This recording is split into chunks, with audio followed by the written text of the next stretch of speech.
Hello and welcome to the Wheel of Crime podcast. This podcast is ran by two ladies who play games, mumble profanities, and laugh way too often. Also, this podcast does cover topics of sensitive nature, and as such, listener discretion is advised.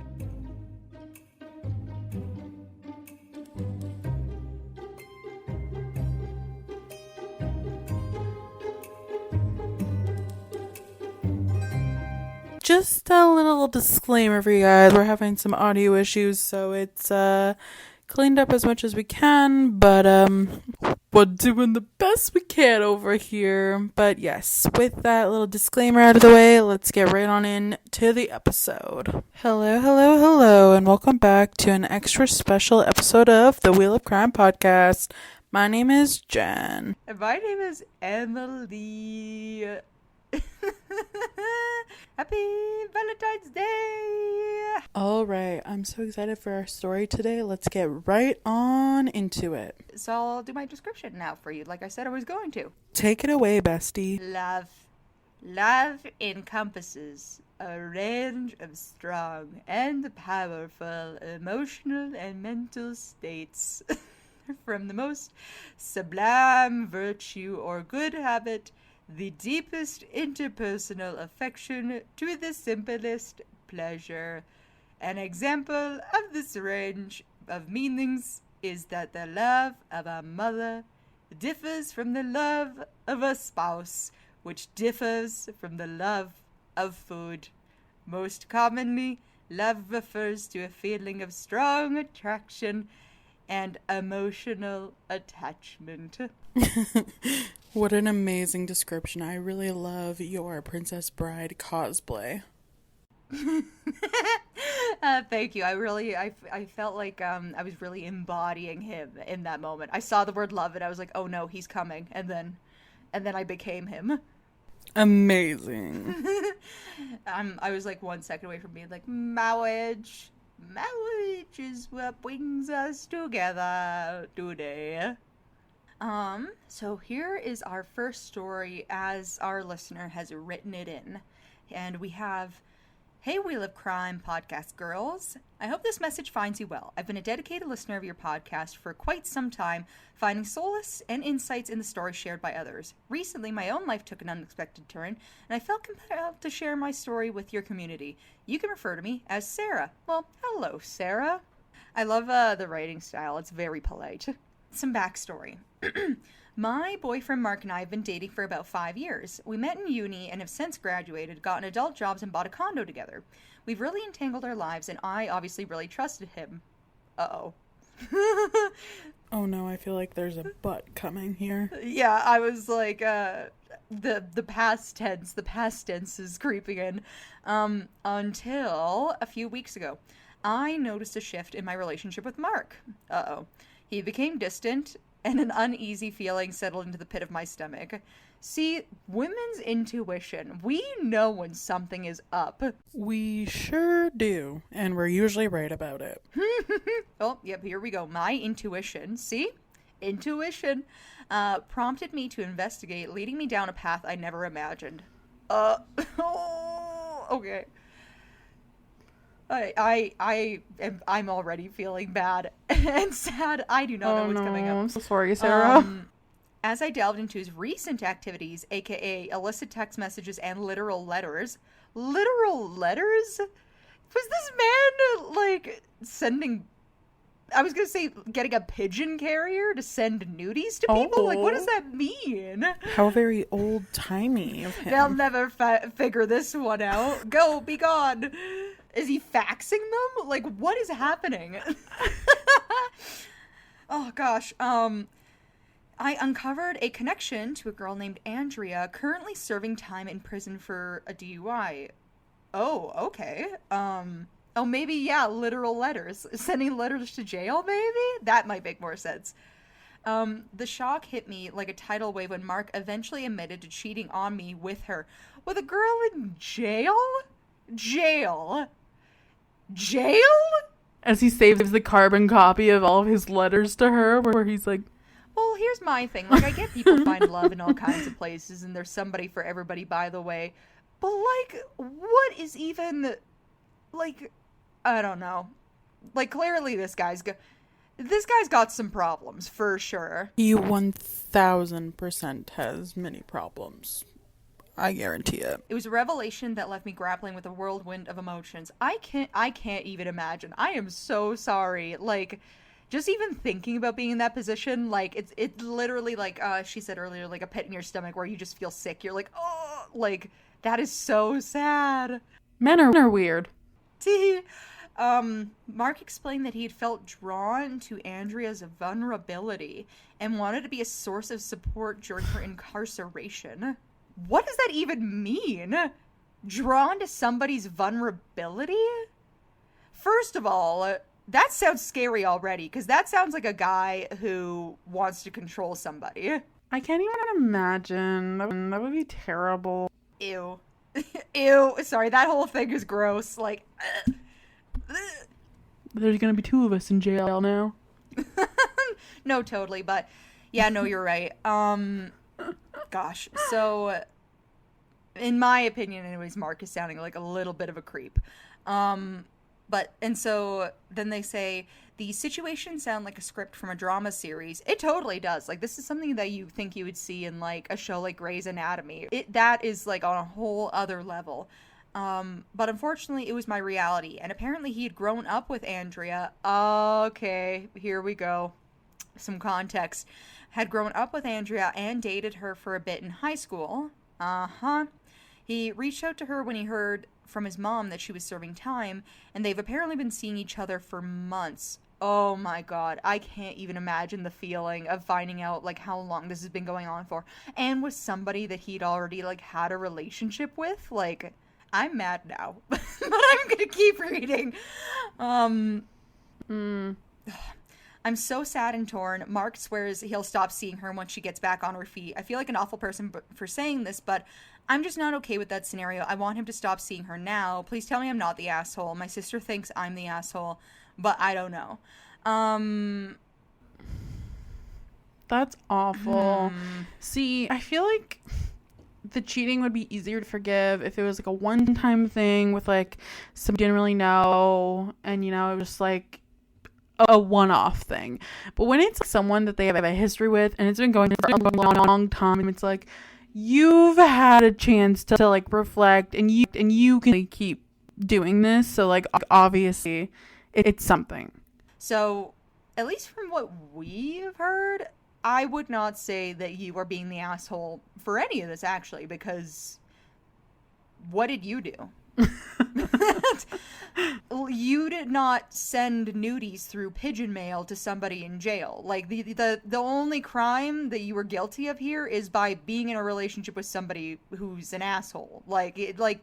This is what I was saying earlier about gaslighting. Like, when people are guilty of stuff, they want to just push the blame on other people all the time, and it's like, no, you know what happened, and you know that he's been doing this, and clearly if you're already saying, like, you're not okay with this scenario, truthfully, I don't think you'll ever be okay with this scenario, and it doesn't sound like his relationship that he has with Andrea is something that he wants to leave behind. To me, it sounds like he values whatever relationship that he has with Andrea over you, and that he's not going to suddenly one day start picking you over Andrea. Like, that's never going to happen. No. Yeah, and like, I don't know, it definitely, it sits wrong with me for like a lot of reasons. Like you kind of touched on earlier, it's like the control thing, it's the disrespect, it's the lack of respecting boundaries, it's the gaslighting.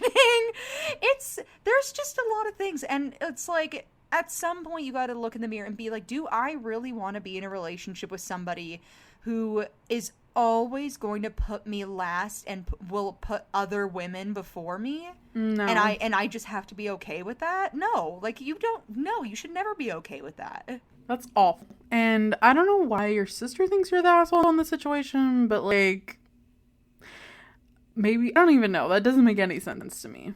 No, that doesn't make any sense to me either. Like I said, personal opinion from what I just read, the only asshole here is your partner, Mark, this Mark fella, and maybe your sister. Because I don't understand why she's throwing around words like calling you the asshole when in reality you're the person who's being taken advantage of in this situation. And You deserve better. Agreed. And that's my piece. Now I'm mad. Ooh. Mm-hmm. All right. The next story is, hello, Jenn and Emily. First off, I'm a huge fan of your podcast, and it's been a consistent companion during my daily commute. I never thought I'd be reaching out to share my own story, but here we are. I'm writing in the hopes of getting a woman's perspective on the situation. So I work as a loss prevention officer at Target. It's a job that's been both rewarding and challenging. Little did I know that the biggest challenge I would face wouldn't be catching shoplifters, but discovering that my own wife was stealing from Target every week for the past 3 years. Sorry. I'm I just laughed so hard I gagged. That's not funny, but I can't imagine working a job like that and then finding out your own partner has been stealing, and that's like your job is to prevent theft. Like, that is crazy to me.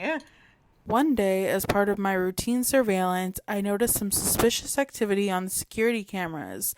It took me a moment to recognize the person in the footage. It was my wife. The woman I've been married to for 12 years, the love of my life, was caught red-handed on camera, stealing from the very store I work for. The shock was surreal. I couldn't believe what I was seeing. I went back through the footage and discovered that she had been doing this consistently for years, racking up about $10,000 worth of stolen products. It wasn't just small items. She was snagging everything from electronics to clothing. The betrayal felt like a punch to the gut. If I was in this listener's, like if I was this listener, I would genuinely think I was having like a mental episode. Like, I would think I was going through a legitimate mental health crisis. I'd be like, first of all, that cannot be my wife. Like, the feelings you'd go through, it would be like denial, grief, anger. Like, that would be so surreal. I can't even imagine that. Now here's where it gets complicated. My job requires me to report any theft, even if it involves a family member. I find myself torn between my duty as a loss prevention officer and my personal life. Do I report my own wife, potentially jeopardizing our marriage, or do I confront her and hope that she stops on her own? The internal struggle is consuming, and I never imagined I'd be facing such a dilemma. Sharing this story is a way for me to navigate the confusion, and maybe someone out there has been through something similar. It's a situation I never thought I'd find myself in, and the weight of the decision is almost too much to bear. Thank you so much for listening. That is rough. I totally understand though why this listener kind of wants another perspective on how to handle this situation, because that is fucking crazy. Like I said, surreal. I can't even imagine. But for the sake of this listener, I am gonna imagine and think about what I would do in this situation, because on one end, this is Target, which is a mega corporation, and at the end of the day, they do not give a shit about the common man. However, I do understand that there are job responsibilities and things that you've signed up to do with having the type of job that you have. And obviously this is a job that you care about and you want to do well in.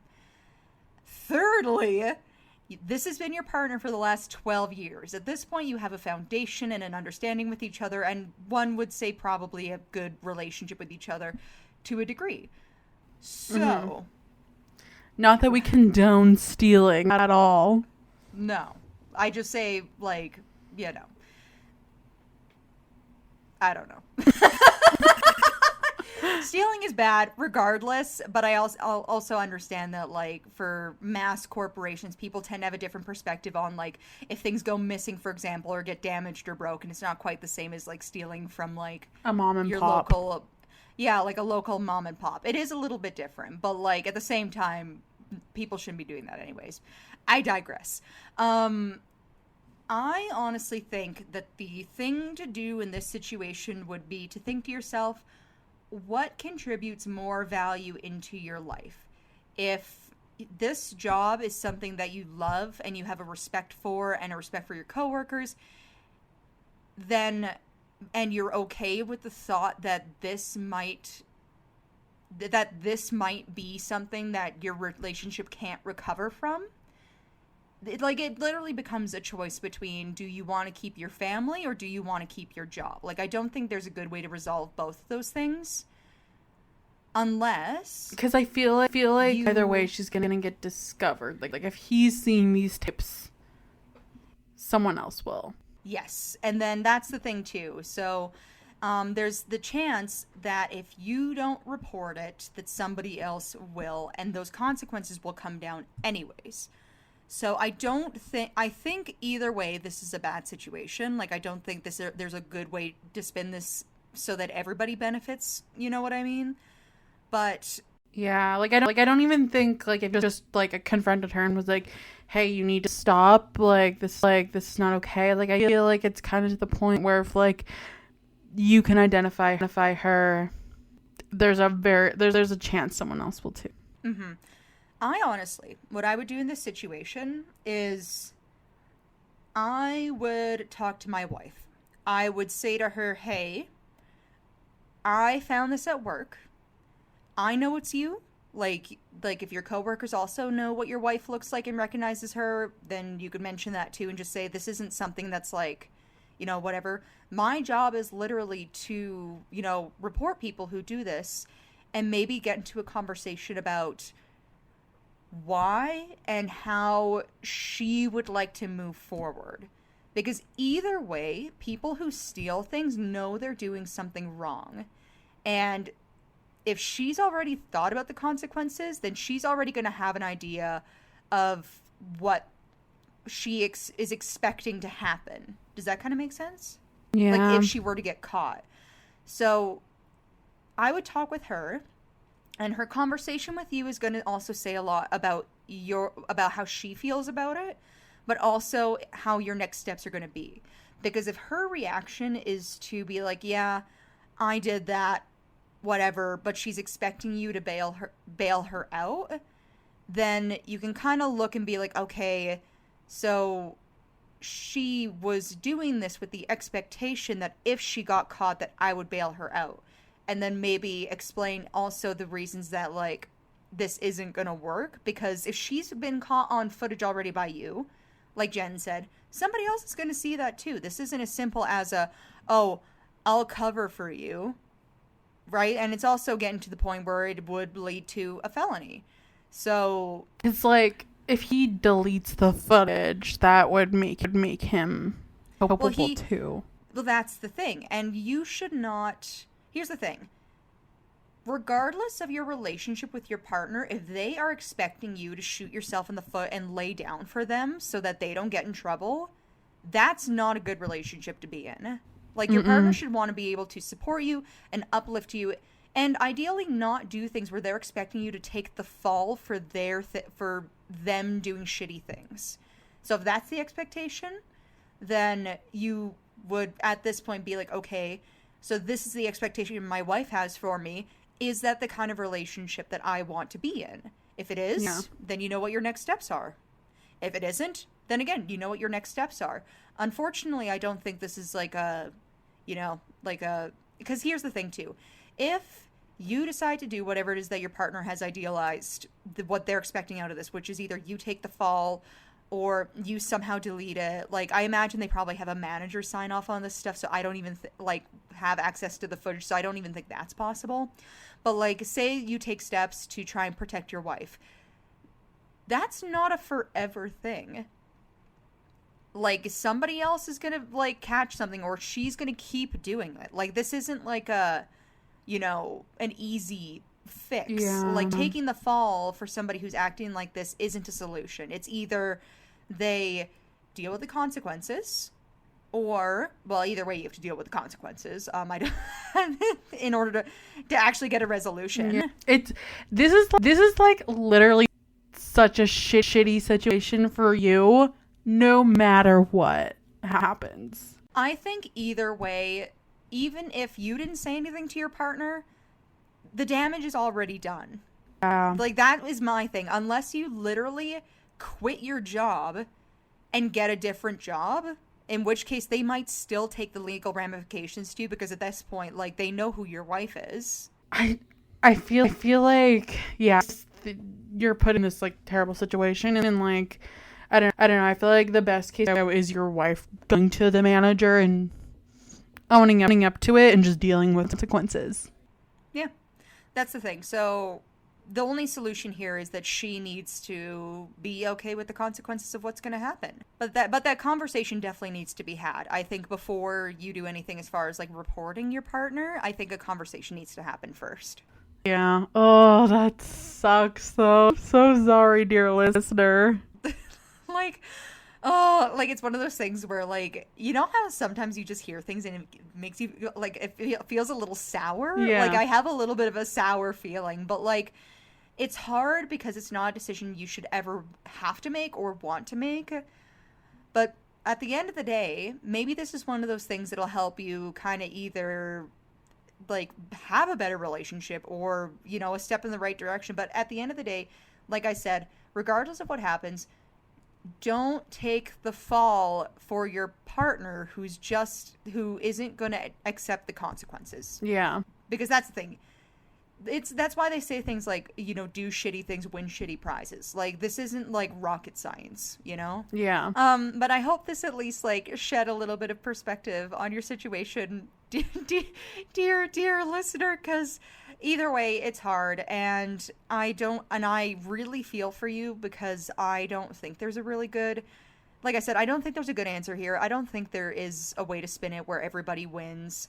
Obviously this boils down to kind of what you value in your life, but either way a conversation needs to be had, and whatever she says and whatever her reaction is will also give you a lot of insight to kind of what your next step should be, and maybe the kind of person that you're in a relationship with, because I can't imagine being in a relationship with somebody for 12 years who would do something like this. I think that would shed a lot of light in their character. Yeah, especially like putting you in that situation where they know that's your job and to prevent that from happening, and they're literally doing it at your job. Like it's very disrespectful is the other thing too. It just it sheds light on their character, but it also shows a lot about how she values you.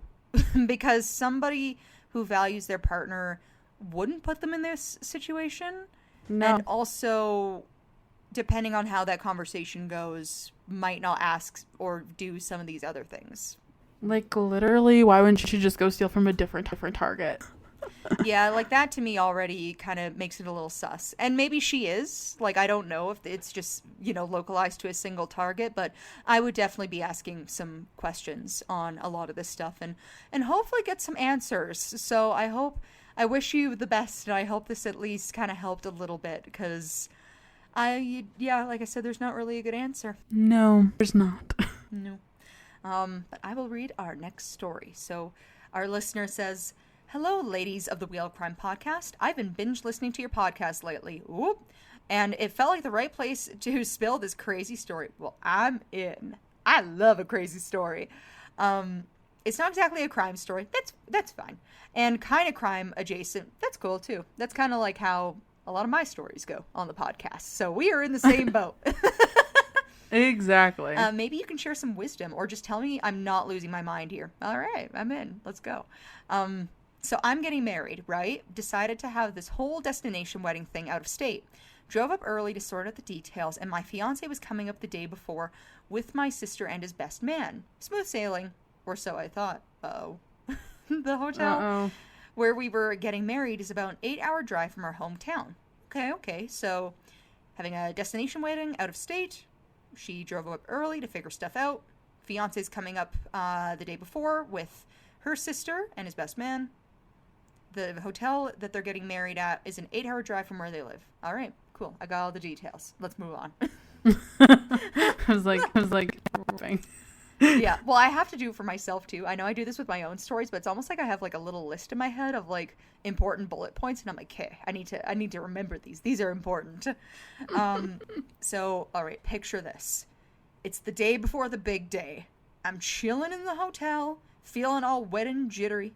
My fiance texted me at about 8 in the morning saying that they were all on their way. 4-ish hours later, my sister calls me, bawling her eyes out. Whoa. Saying there's a horrific traffic accident. Whoa. fiance and his best man are apparently gone? Just like that. And I go numb. I would throw up. What are you talking about? Like they died? Yeah, 4 hours later, my sister calls me bawling around saying there's been a horrific car accident. Fiance and his best man are apparently gone. Oh, I think that means deceased. that's so sad. And then she says, I go numb, dude. Like, everything stops. Literally, first of all, that is such a trauma response, because, like, it's Yeah. kind of like, because I've been on the receiving end of a phone call when I heard about somebody close to me passing away. You literally feel like you're having an out-of-body experience. Like, it's almost like your brain goes into shock, where you're like, what? Like, what is going on? Yeah, especially when it's something so unexpected like that. Yeah, it's because, like, this is the day before her wedding, 4 hours into the drive. So they're halfway through this drive to the wedding the day before the wedding. I feel sick, and I'm not even done reading yet. Hours go by. I'm a wreck. Canceling everything with my best friend / maid of honor on the phone, which... Oh, I cannot imagine. I guess you would have to, like, notify everyone right away, because it's literally tomorrow. Well, yeah, because people would be traveling up, depending on where people live and stuff, yeah. Aww. Oh God, I'm stressed for you. Like, this is so much. This is so much to handle. Guests have been told that the whole wedding is off. A few hours later, right around when they would have initially been set to arrive, I hear a knock on the hotel door. I'm a mess. My friends get up to answer. She yells my name and I run over to the door. My sister, my fiance, and his best man are standing there completely fine. What? Sorry? No. Excuse me, bitch? No, they did not. Like, how dare you die and then show up at my door 4 hours later? How dare you? There would be a murder. There would be 3 of them. Or no, 2 of them at least for sure. Yeah. Oh God. All right. I'm all stressed now. See, this is why we can only do listener stories every so often. It makes me so stressed. Completely fine. They waltz into the hotel room, all alive and kicking. How dare they? I'm mad at them. I am mad at them. How dare you be alive after all of that? Turns out it was one colossal sick joke. I just got even more mad. I didn't think that was possible. I was already mad. I just got more mad. A joke? A joke. You pull shit like that on the day before my wedding, like if I'm this listener, and you're telling me that that is a joke? Especially her fiance. Be fucking for real. Yeah, my fiance, the love of my life, who I'm supposed to be marrying tomorrow, dead, and it's funny? Give me a break. Anyways, I'm mad now. I'm gonna keep going. Emmy's pissed. I am heated. They faked the accident, let me believe they were dead, and then showed up laughing. That would be the final straw for me. Like, them showing up and laughing about how, like, sad I was or how worried I was. Like, be fucking for real. Be fucking for real. What did they think was gonna happen? What, like literally... Like, what is the thought process here? Oh, it'll be so funny to call my fiance and convince her that I'm dead and we'll just show up? Like have her sit there for 4 hours, like grieving because she thinks you're dead and that's supposed to be funny? That's not fucking funny. Let me tell you, I wasn't laughing. I wouldn't be either. I slammed the damn door, refused to talk to any of them for the entire weekend. Wedding canceled. Good. I would not marry somebody who thinks something like that is funny. No, girl. Absolutely not. That would kill it for me immediately. Immediately. Like, I do not even care. If I was at the wedding and somebody pulled that shit on me, I'd be like, you know what? No, we're not getting married. Like, you think it's funny to traumatize me? And have me sit there for 4 hours? Yeah, to traumatize me for a laugh? Like, no. No, absolutely not. Disrespectful. There's been a very consistent theme today, which is everybody's being damn disrespectful. But it is so disrespectful. It is saying, I don't care about your feelings. I don't care about anybody else in this situation, just about how I feel and what I think about this. That is what they're saying when they do shit like this. I can't even imagine. Where is he? I want to throw hands. Like, okay. Yep, wedding canceled, guests notified, and now my fiance thinks I'm overreacting. Seriously, I don't know if I can I don't know if I can look at him again, let alone marry the guy. I know it's not a crime, but I was so mad it was nearly a murder. Girl, I will give me his address. Like, I'm mad for you. Like I said, the disrespect and like lack of consideration and like that you're overreacting. Like, okay, so here's my thing though. What is the expectation that your partner has would be a normal reaction to hearing that your partner is dead the day before your wedding? What in his brain or their brain, I'm not sure if they specified if it was, I think they specified it was a man. But like, what is the expectation? Did they just think that you were going to sit there being like, oh my God, they're dead, and then do nothing? And then somehow laugh with them? What was the expectation? Like, did he know you would cancel the wedding if you thought he was dead? Yeah, like, how are you supposed to go through with a... Oh, here's my thing. How are you going to go through with a wedding with a dead man? Like, what does he think is going to happen? Like, and then he thinks that you're overreacting? Like, having to call everybody and tell them that he's dead, and just to call them back and be like, he's not fucking dead, but I'm going to kill him. Like, that is such a time investment. And, like, here's my thing, though, too. There were 2 other people there. What were they thinking? Like, what is your sister? I assume that your sister at least knows you well enough to know whether or not you'd find something funny. Why wasn't anybody the voice of reason in this situation and saying, this is a bad idea? Like, in what world would any of this be funny? Everybody in that situation on my shit list. But, like, my other thing, too, is, like, was the intention behind this to see how much you cared?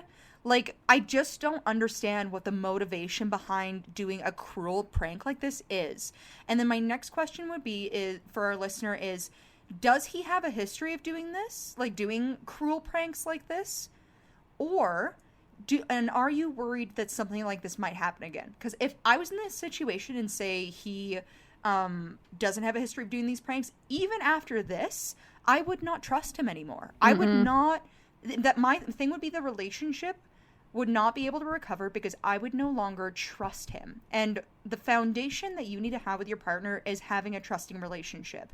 And clearly, there is some type of issue where I do not even know what his problem is, but if he can't sit there and take your feelings into consideration or, like, emphasize with the fact that doing something that cruel to somebody that you supposedly love is a bad thing to do, I personally would not want to be with somebody like that. Yeah, I feel like there's no going back from this, and I feel like it would take a very long time to repair your relationship with your sister as well. Yes, and the emphasis on it being a joke too, and like the overreacting part is the part that's getting me as well, because he would have seen how you reacted, and to see you grieving, and then instead of being apologetic and being like, oh my God, I never meant for it to go this far, and instead his reaction is to buckle down and be like, no, it's funny, you're just overreacting. That, like, again, that would be an additional reason for me to not be in that relationship anymore, because it's like, you can't even see the reactions or like the action or the consequences of your actions when they're right in front of you. I don't know. That just gives me such bad vibes, and it gives me bad vibes. Oh, 100%. Honestly, I'm so sorry for your trauma, but I think you probably lucked out of not marrying that man, because fuck him, honestly. Yeah, my mom and other people I know who are karma focused would definitely say that this is like a divine intervention of some kind, because I think this is a good kind of look into what the rest of your relationship with this guy might be like if you end up getting the wedding figured out again. So I personally, off of what you just said, would not want to be with this person anymore, simply because I don't think I could even make a relationship work with somebody that I don't trust. And because I'd just be mad forever. Yeah, I'd be mad forever. And like, do you really want to be in a relationship with somebody too where you just look at them and you're mad all the time? like that sounds exhausting, personally. But like, I don't know. I don't think you're overreacting. I also think your sister's an asshole, and that best man. But yeah, I don't know. I really feel for you. I am so sorry. And I mean, if if you do decide to maybe throw some hands, you know where to find us. Yeah, Let us there know. will be backup. We will be backup for you, girl. No, Yeah. no questions asked. 100%. All right. The next story is... Hi, ladies. I think I've got a pretty crazy story for you, one that you'd probably cover on your show. So I'm the breadwinner in the family, came from a bit of money, and even had a whole prenup thing set up because my dad insisted. My husband seemed okay with the whole prenup thing at first. It was pretty standard prenup. Basically, if we divorce, he gets squat, but if I die, he inherits it all, except for a bit set aside for our 2 kiddos. For the sake of clarity, let's call my neighbors Chad and Jane. Now here's where it gets really messy. I noticed he was over at our neighbor's house a lot. He said he'd become good friends with Chad. He doesn't have a lot of friends, so I was supportive of the friendship and kept encouraging him to go spend even more time with Chad. One night he'd been over at Chad's for hours. I decided to walk over and introduce myself. I discovered Chad wasn't home. He was hooking up with Jane. I called Chad and he had no idea. He was furious, and so was I. When my husband got home later, completely oblivious, I decided to confront him. I laid down the law, threatened divorce, and he goes into a full-on panic mode. Begging for forgiveness, I reluctantly take him back for the sake of our kids. Things were fine for a while. Chad and Jane got divorced. She kept the house next door and was staying there with her 3 kids. It's been a year since the whole mess, and guess what? My spidey senses are tingling again. He's acting weird, and I'm pretty sure they're having an affair again, but here's the crazy true crime-esque part. I've been sicker than a dog. I've been hospitalized twice in the last 3 months. It's the strangest thing. Every time I go to the hospital, they usually hold me for a couple of nights, and my sickness seems to go completely away, and I'll be fine for a week or so, and then it starts again. For context, my husband does most, if not all, of the cooking in our house. He usually makes a different meal for me since I'm dairy-free, so him and my kids are usually eating different meals than me. Remember that prenup? I can't prove anything, but my gut's telling me there's something more sinister at play here. I don't know if it's paranoia or some twisted intuition, but I can't shake the feeling that history is repeating itself. I'm on edge, my friends don't get it, and I need to spill to someone who might. Let me know if you think this is a crazy conspiracy theory that I've concocted, or if there might be something to it. I have no idea what to do. I don't think he'd hurt my kids, but I genuinely believe he's trying to poison me. Okay, I have so many thoughts about this. But like, oh my god. Okay. Oh my god. That is so much. First of all, I totally understand wanting to stay together for the kids. Like I get it. You want to maintain a household and everything. I will say, however, just like speaking of themes that we were having with our stories here, don't doubt your intuition. If you feel like something is up, there is probably something up. And it is definitely very suspicious to me that you miraculously get better anytime you're not home. Yeah, and not eating the food that he's cooking for you. Yeah, that literally, because in all of the cases that you've covered on this show, where like the wife ends up poisoning the husband or somebody ends up getting poisoned, that is quite literally what happens. Yeah. Is they go through a time period where they're not well, and then they get hospitalized, and then they get miraculously better, and then they come home and they get sick again, and nobody can figure out what's going on. Though that, like, if I was the listener, I would start doing a deep dive into like either anything that he has access to that could be poison, and also symptoms of poisoning. And I would start keeping like track of like what times of the day I'm eating and what kinds of things that I'm eating, and like doing those types of things just to like at least clear that off the table and figure that out, because I would also be suspicious that I was getting poisoned. A lot of people don't realize that like if you are in a relationship where you're not happy with your partner or your partner's having an affair, your kids do see that. And a lot of kids who are in these family dynamics where the parents are struggling with each other prefer that the parents not be together if that results in less fighting, less tumultuous times. Yeah, less tumultuous times, even if it's not ideal. So staying together for the kids is good if you can make it work for your partner, but in this situation, I would say that if your spidey senses are going off, that he's back with the neighbor, and you are suspicious you're being poisoned, this is a double negative. This is a get out of town, like, call the divorce police. Time. Yeah, divorce time, police time. This is the time to take action, because here's the thing though, is like, if this is as bad as what you're suspecting it might be, that means that he is okay with having you taken out of the picture. And if you voice these suspicions to either him or the neighbor, there's a good chance that if they're trying to kill you already somehow, or somebody is, that they might just do it if you're suspicious. I would not even say anything to anybody. I would be like, you know what?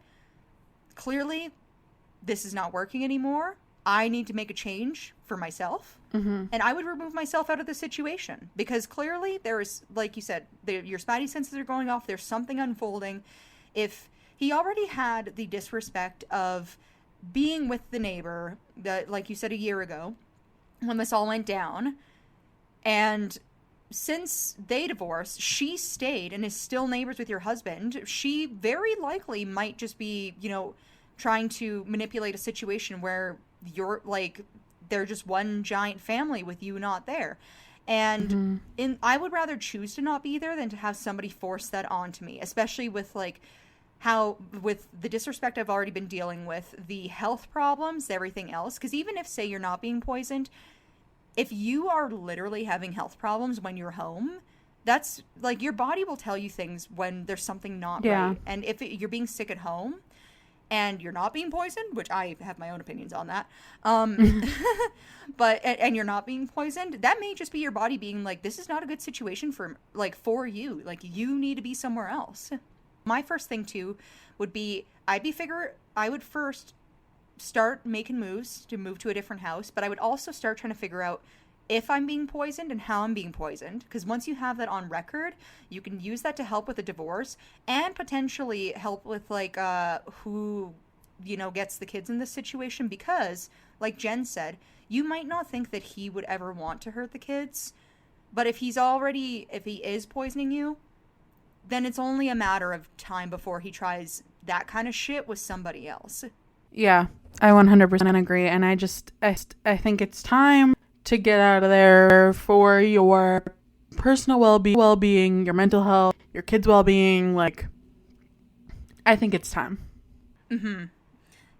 I would call this like another situation of, it like, sometimes I find sometimes we get to points in our life where it feels like the end of the chapter is coming. Like, I think you need to close this chapter and be prepared to open a new one. Change is hard. Nobody likes to do it. But I can only see things, getting better from getting out of this situation. 100% agree. And with that, Em, we like to read our final story for our Valentine's Day episode. I would love to. Here is our last listener episode from you guys for Valentine's Day. So, hi Emily and Jen, excited to listen to another listener stories episode. Thank you, us too. We love these ones. These episodes are always so interesting. Thought this crazy story might be up your podcast's alley. You won't believe the insane weekend I had at this cabin with my girls. Woof. Women, crazy. In a cabin, that's crazier. I'm excited. Me too. So we rented this cabin for a much-needed girls' weekend. I got there a few hours early to check into the Airbnb, all pumped for the weekend of nonstop laughs and relaxation with my besties. That's fair. That sounds like a great time. I would. Like it really does. As well. me too. Me and Emily are planning a trip as we speak. Pretty much, yeah. I started loading my shit into the house, minding my own business, when I hear something upstairs, like legit footsteps or something. Of course I investigate, and there's nothing. So spooky. I'm terrified. I would probably leave. Yeah, I'd be like, guys, cabin's haunted. Sorry, we gotta plan something else. We're going elsewhere. Just me and my imagination, right? Yeah, at that point too, like, if you're just checking into somewhere, like my brain also works like this, where I'm like, could be ghosts, could be the house settling. I guess we're gonna find out. Jen and I are very different in this aspect.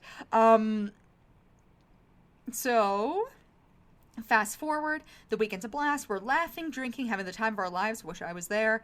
I hadn't had a weekend off in months, so this was a much needed escape. Again, wish I was there.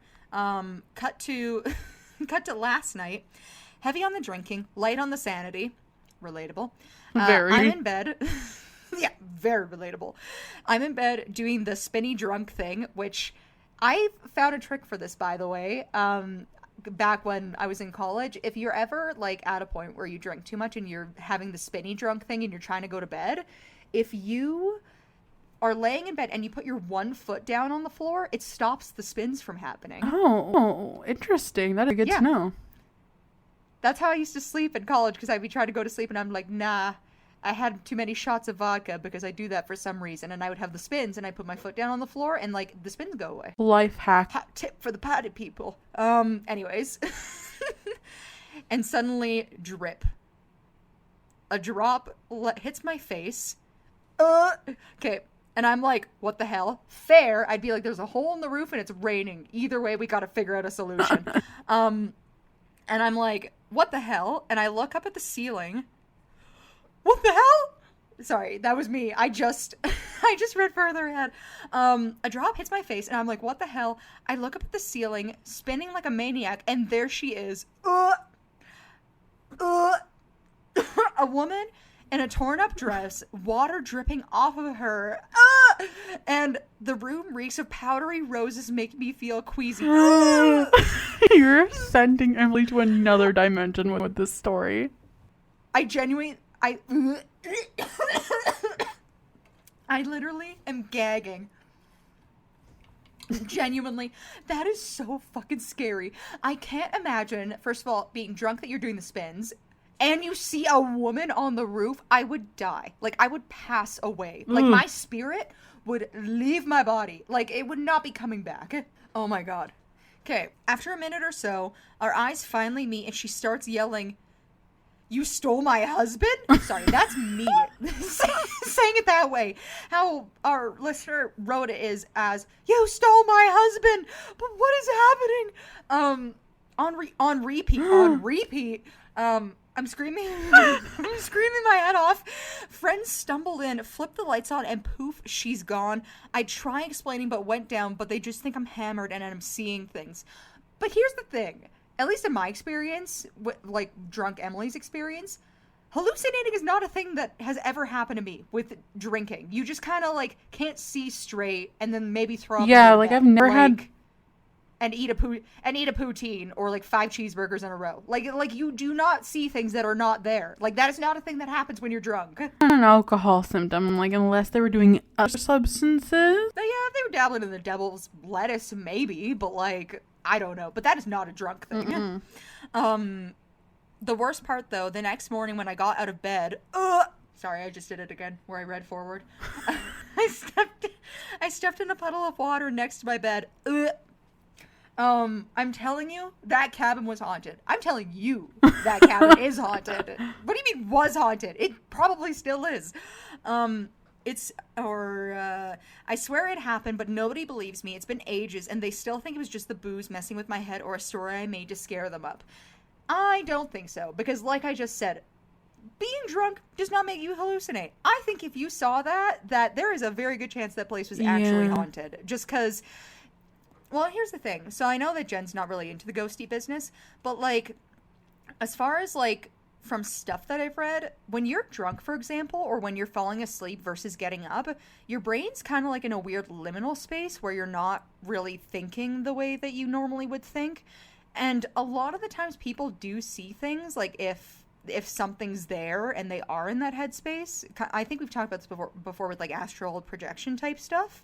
Yeah. And I would not be surprised, especially because when you got there, you'd already been hearing stuff going on.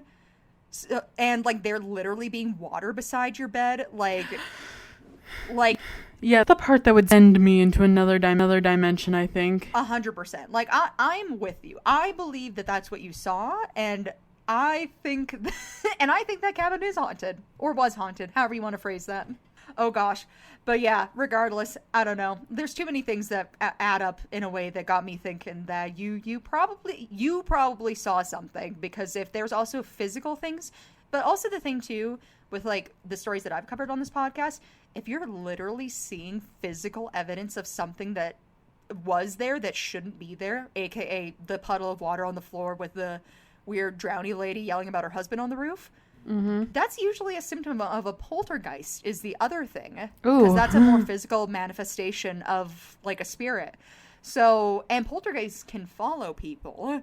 Awesome. So it might not have even been the cabin that was haunted. Like, maybe, but it also could have been triggered by somebody being there. Maybe it was you. Spooky. Maybe you did steal her husband. Maybe the husband is the poltergeist back home. And she's in the middle of like a little poltergeisty marriage spat. You never know. Either way, spooky as hell. It's true, it is spooky. But that does the end of our very long listener story episode. Woohoo! Yes, if you like today's episode, please make sure to leave us a review on wherever you listen to your podcast, our podcast, the podcast, because that helps us with rating and finding new listeners. And obviously we love you guys, so we want to be able to reach out to more people. We have social media, which is on Facebook, Twitter, Instagram, and TikTok, all at Wheel of Crime. We have a website, which is www.wheelofcrime.com if you want to check us out on there. We have an email, which is wheelofcrime@gmail.com. And we have a Patreon, which is at Wheel of Crime on Patreon if you want to donate to the show. And as always, we now I feel like Jen can correct me if I'm wrong. I think we're keeping up our listener submission form on our social media, so that if you guys like listen to any episodes and you're like, oh wow, like I really vibe with what they're talking about, or I have my own story I want to submit, we take any and all stories and submissions, crime or spooky or however you want to phrase it. So we'll leave that up if you guys listen to this episode and you're like, oh my gosh, like I wanted to submit a story and I forgot, because that's how my brain works.